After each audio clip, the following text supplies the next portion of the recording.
Wakati macho ya dunia yakiwa yanasubiri kuona ni nani atanyakua kombe la dunia kwa mwaka 2026, kuna mapambano mengine makubwa yanaendelea huko nje ya uwanja. Si umeelewa? Ambapo mapambano haya hapa ni swala zima la utajiri, lakini pia nguvu ya ushawishi na nani ana brand kubwa na vitu vingine kama hivyo. Kwenye upande wa wachezaji sasa. Si umeelewa Sasa hapa nataka nikudondoshee top 10 ya wachezaji ambao wanaingiza mkwanja mrefu sana. 10. 10 tuko pale pale tunaendelea kuitambua nguvu ya 10. 10 for life. Au sio bwana?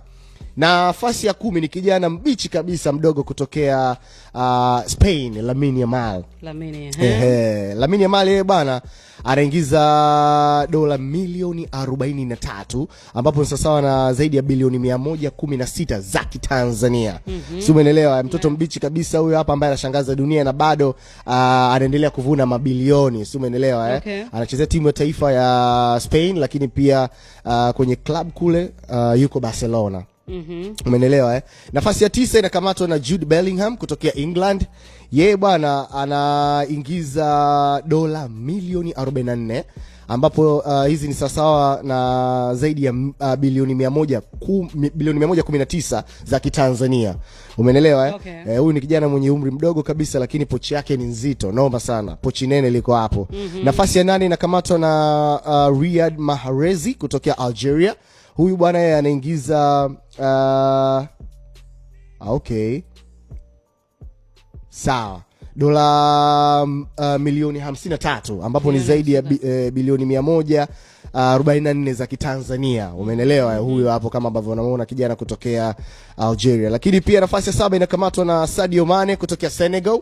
Yes, yeye anaingiza dola milioni 54 ambazo ni zaidi ya bilioni 100 nasema hatari. Zaidi ya bilioni 146 za Kitanzania. Sadio Mane. Nafasi ya 6 yuko mtu mbadi kabisa, Mohamed Salah, anachezea Egypt, au sio bwana lakini pia anakipigia pale Liverpool. Noma sana. Yeye anaingiza dola milioni 55 ambazo ni zaidi ya bilioni 149 za Kitanzania. Hawajapishana sana kabisa. Yes, umeelewa Nafasi ya 5 inakamatwa na Vinicius Junior kutokea Brazil, anakipigia Real Madrid. Yeye anaingiza dola milioni 60 ambapo ni zaidi ya bilioni 163 za Kitanzania. Brazil Vinicius huyo. Si umeelewa Nafasi ya 4 inakamatwa na Erling Haaland kutokea Norway. Yeye anakipigia Man City. Kwa yeye anaingiza zaidi ya dola milioni 80 ambayo ni zaidi ya bilioni 217 za Kitanzania.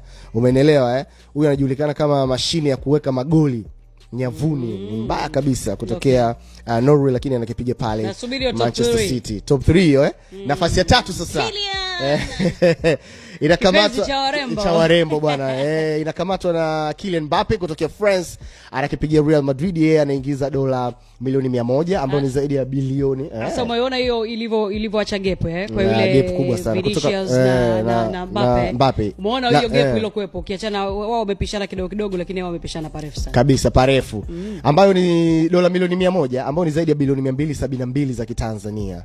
Noma sana. Si umeelewa Lakini nafasi ya 2 inakamatwa na Lionel Messi kutokea Argentina, au sio bwana? Yeye anaingiza dola milioni 100 na dola milioni 80. Mbona mimi sijaelewa? Anayefuata.